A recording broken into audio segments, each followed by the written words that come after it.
Tik tik tik, bunyi hujan di atas genting. Airnya turun tidak terkira.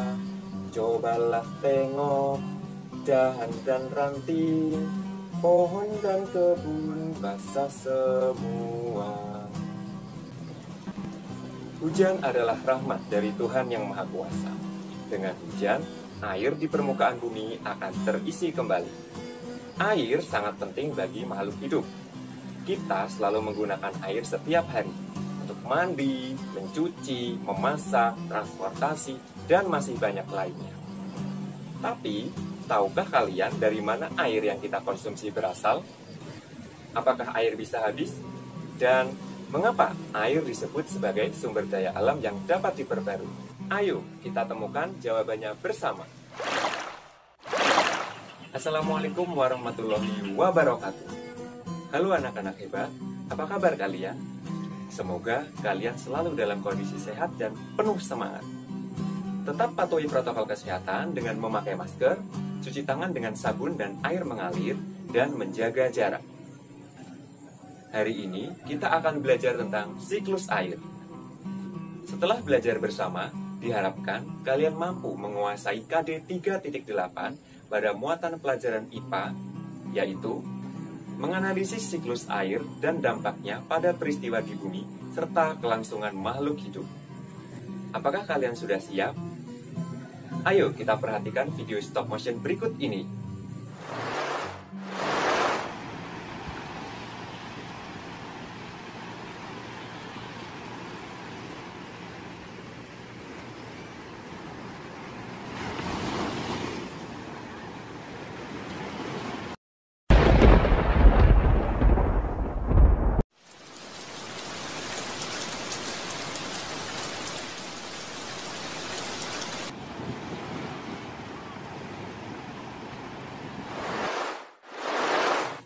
Video tersebut menjelaskan bahwa air di bumi kita mengalami suatu proses perputaran yang terjadi secara terus-menerus. Proses ini akan terjadi secara berulang-ulang dan tanpa henti. Sirkulasi atau perputaran air dari bumi ke atmosfer lalu kembali lagi ke bumi disebut siklus air. Siklus air ini terjadi melalui proses penguapan, pengendapan, pengembunan, dan peresapan. Panas matahari membuat air di permukaan bumi menguap.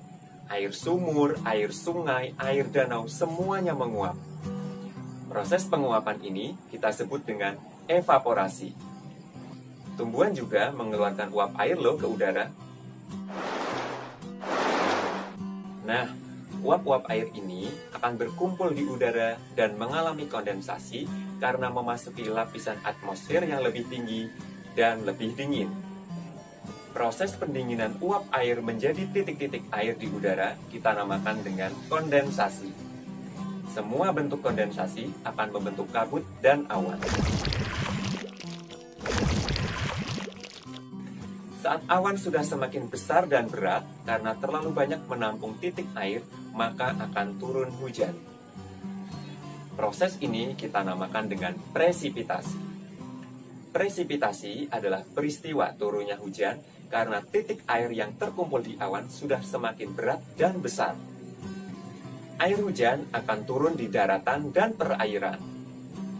Air yang turun di perairan akan menambah volume perairan tersebut. Air yang turun di daratan akan meresap ke dalam sumur, danau, sungai, dan lain sebagainya. Proses penyerapan ini kita namakan dengan infiltrasi. Sebagian air hujan akan mengalir ke laut melalui sungai. Proses penguapan akan dimulai kembali. Dari proses siklus air ini, dapat kita simpulkan bahwa sebenarnya jumlah air di bumi kita cenderung tetap. Hanya wujud dan tempatnya yang berubah-ubah. Bagaimana? Apakah materi tentang siklus air dapat kalian pahami dengan baik? Nah, agar setiap tahapan dalam siklus air lebih mudah dihafal dan dipahami, mari kita lakukan tepuk siklus air. Tepuk ini merupakan modifikasi dari lagu Kalau Kau Suka Hati. Ayo berdiri dan lakukan tepuk siklus air dengan penuh semangat.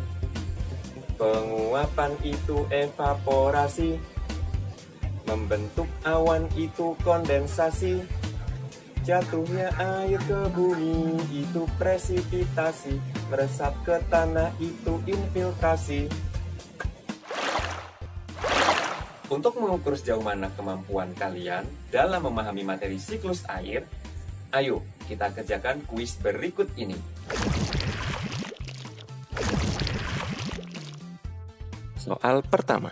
Dalam siklus air, proses penguapan air di permukaan bumi karena panas matahari disebut A. Evaporasi, B. Presipitasi, C. Kondensasi, D. Infiltrasi. Jawabannya adalah A. Evaporasi.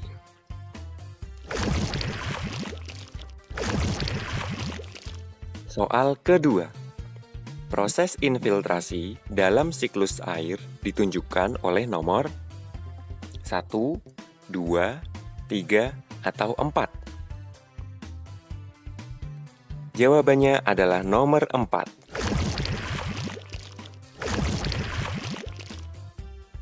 Soal ketiga. Pernyataan mana yang benar tentang presipitasi dalam siklus air? A. Presipitasi adalah proses terkumpulnya uap air menjadi awan. B. Presipitasi adalah proses turunnya titik-titik air akibat titik jenuh di awan. Jawabannya adalah B. Presipitasi adalah proses turunnya titik-titik air akibat titik jenuh di awan. Soal keempat. Lengkapi kotak yang kosong dengan huruf yang tepat untuk menyatakan proses siklus air di bawah ini. Huruf pertama adalah K. Huruf ketiga adalah N. Huruf ke-6 adalah N. Huruf ke-8 adalah A. Huruf ke-10 adalah I, membentuk kata kondensasi. Bagaimana? Pembelajaran kita sangat menyenangkan, bukan? Untuk penugasan, coba kalian gambarkan siklus air pada buku gambar. Beri keterangan dan warnai dengan menarik ya. Demikian video pembelajaran tentang siklus air. Semoga bermanfaat bagi kita semua. Ke pantai bermain pasir. Jangan lupa makan bekalnya. Setelah belajar tentang siklus air, lebih bijak dalam menggunakannya. Sampai jumpa pada video pembelajaran selanjutnya. Wassalamualaikum warahmatullahi wabarakatuh.